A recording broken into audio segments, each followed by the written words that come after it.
है ना। आंख ऐसा बनाओ बाज की तरह हो, और चाल ऐसा बनाओ कि चीता की तरह हो। कोई भी क्षेत्र हो, कोई भी कंपटीशन है जिसमें दम तुम्हारी जो आंख ऐसी गड़ी रहे, वो चीज को हमको पाना है तो पाना, और चाल ऐसी बने कि उस चीज को हम पकड़ सकें किसी चीज का। तो इस चीज को याद रखो और हमेशा सक्सेस और सफलता के रास्ता पर चलो। तो उसी के अनुसार से एक कहानी है ना, बाज और सांप के प्रति। कहता है समुद्र के किनारे ऊंची पर्वत के, है ना, अधूरी गुफा में एक सांप रहता था। और समुद्र की तूफानी लहरें तूफान में चमकती हुई झिलमिलाते और एक दिन भर पर्वतों के चट्टान से टकराती हुई रहती थी। मतलब है समुद्र का जो पानी है ना, कहाँ टकराता था? चट्टान पे। और चट्टान पे टकराता है जब पानी, जब रिफ्लेक्शन होगा तो वो चमकता है सूर्य के प्रकाश के कारण, है ना। कहता है पर्वत की अधूरी चोटियों में एक नदी की बहती है ना। मतलब कहता है उस नदी के पास में एक अधूरी सी चोटियां यानी कि पानी बहती है। एड़ की बात बहुत ज्यादा कर रहे हो, सुनो पहले कहानी। अपने रास्ते पर बिखर पत्थरों को तोड़ती है और मचाते हुए यह नदी के बड़े जोर से समुद्र की ओर लपकती जाती है। अब देखो ध्यान से, समुद्र को हमेशा ना वो मतलब एक जगह स्थिर नहीं है, एकदम ऐसे ऐसे डग मारती है, लग रहा है कि हिल रही है ना। पानी के जो तूफान मारती है ऊपर जाएगी, चट्टान पर चढ़ के पानी जो जाता है ना ऊपर टकराने से ना, चट्टानों से ऊपर जाता है, फिर बेचारा नीचे बैठ जाता है। अगर उस लहरों के सामने दूसरा कोई आ गया ना तो ओकरो लेके चल जाएगा पानी। एक चीज समझ लो, पानी में इतना ज्यादा उसका मतलब इतना ज्यादा उसका प्रेशर होता है ना कि मत पूछो। इससे काफी खतरनाक खतरनाक चीज काटा जाता है। अगर प्रेशर के द्वारा इसके छोटी सी प्रकार में ईंट को काट सकते हो, हीरा का काटा जाता है पानी के माध्यम से उसको प्रेशर में, है ना।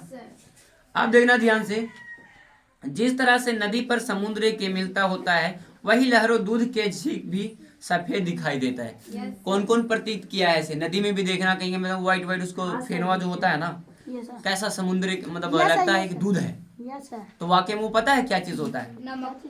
किसी को नहीं पता।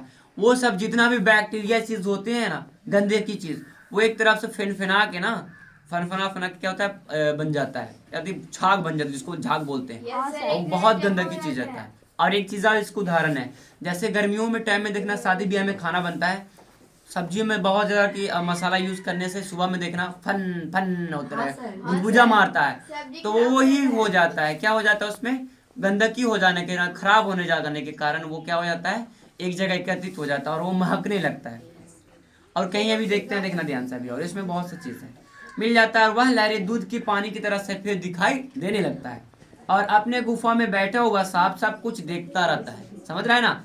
और लहर के गरजने पर आकाश, है ना, छिप जाती हुई पहाड़ियों ढेर मेढ़, है ना, बाल खेती से नदी के गुस्से भी भरी आवाजों से वह मन खुशी होता है कि यह गरजने तरजने का कुछ तो होता है भैया। वह सुखी और सुरक्षित, कोई भी दुख नहीं दे सकता भैया। सब अलग अलग, सबसे दूर वह अपनी गुफा का स्वामी होता है। अरे सच बात है, जो अपन अपन जंगल में रहेगा अपन अपन जंगल के राजा रहता है। कोई भी इंसान देखना, अपन अपन लइकन जो होता है अपन गांव के क्या शेर मानता अपने, अरे भैया हम कट्टा लहराएंगे रे, हम तो रस के कम है रे। लेकिन ये नहीं सोचता वो गधा मूर्ख इंसान कि आज हम केकरो मारेंगे तो वो हमरा दुश्मनी लगा के हमरा मारेगा, मारेगा कि नहीं मारेगा, मारेगा, है ना। तो इसीलिए कहते हैं उसको दुश्मनी कैसे निकालता है उस सांप से, क्योंकि जो बाज का होता है ना, बाज का बच्चों को ये सांप क्या करती है, बच्चों का अंडा को क्या करते हैं, खा जाती है ससुरी की है।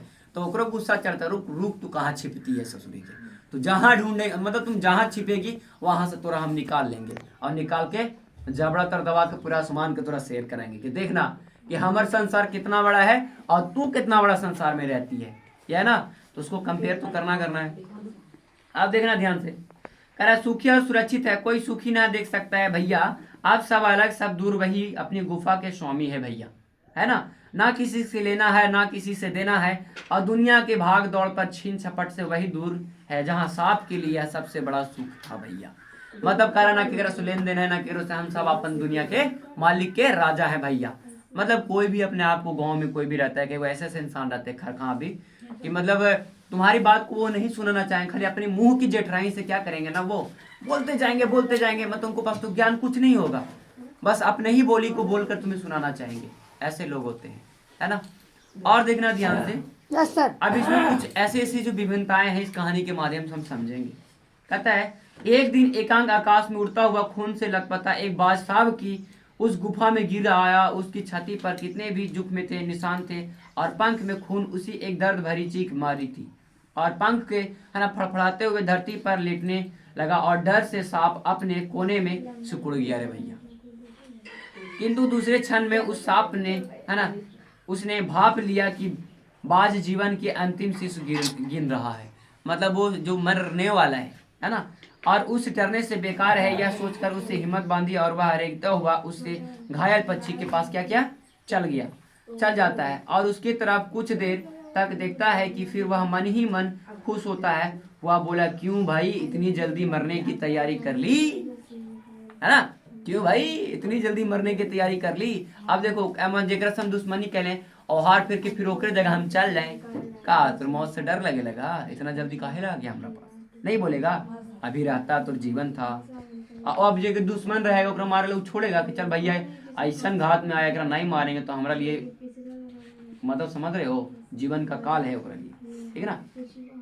बच्चे लोग बातें नहीं करो, हम कुछ पढ़ रहे हैं उस पर भी ध्यान दो, है ना। कह रहा बाज ने एक लंबी आह भरी और ऐसा ही दिखता कि आखिरी घड़ी का पहुंची। क्या हो रहा है, आखिरी घड़ी पहुंच चुकी है, लेकिन मुझे कोई शिकायत नहीं है भैया। फिर भी कह रहा बेचारा निहत्ता है दुश्मन, मतलब जो बाज है, हमारा कोई शिकायत नहीं है तोरा से, तू खा जो या हमरा निंगा ले जो या हमरा डांस ले या छोड़ दे। मतलब उसके अंदर कोई कंपेयर ही नहीं गिना जा रहा है, मतलब उसकी जीवन का अभिलाषा पूरा खो दिया कि हम मरने वाले हैं, ठीक है। और मेरी जिंदगी भी खुशी रहे भाई जो भरकर उसने भोगा है। जब तक शरीर में ताकत रही कोई भी सुख ऐसा नहीं है जो बचा जिससे भोगा हो और दूर तक उड़ने भरी हो, है ना, दूर तक मतलब अपने उड़ान भरी हो और आकाश की असीम ऊंचाइयों की अपने पंखों से नापी आई हो। सुनो, इन लोगों को अंदर एक चीज प्रतिक्रिया होता है और मनुष्य के अंदर वो प्रतिक्रिया अगर हो तो हर इंसान सफलता होगा। देखो बाज के अंदर है कि आज से 1 किलोमीटर दूरी तक वो सफर तय करता है, तो दूसरा दिन वो कहता है हम उससे दुगना सफर करेंगे आसमान में। मनुष्य के अंदर ऐसा होता है, एक बार सफलता करेगा लेकिन दूसरा वो मतलब वो अगर मनोबल ठेस पहुंच जाता है एक बार में, तो दूसरा बार से उसका मनोबल कम जाता है, लेकिन तैयारियां नहीं करेगा कि उससे दुगुना हम पहुंचे, नहीं करता है, रह जाता है। लेकिन बाज के अंदर ये क्वालिटियां होती है कि हम एक बार अगर थक जाते हैं तो दूसरी बार हम मतलब इस टाइम 1 किलोमीटर वो दूसरी बार में 2 किलोमीटर उड़े और तीसरी बार में है ना 4 नहीं 3 किलोमीटर उड़ेंगे। मतलब हर बार वो अपना जो बाज जो पंखी है वो हमेशा बढ़ाने का कोशिश कर, बदमाशी मत करो।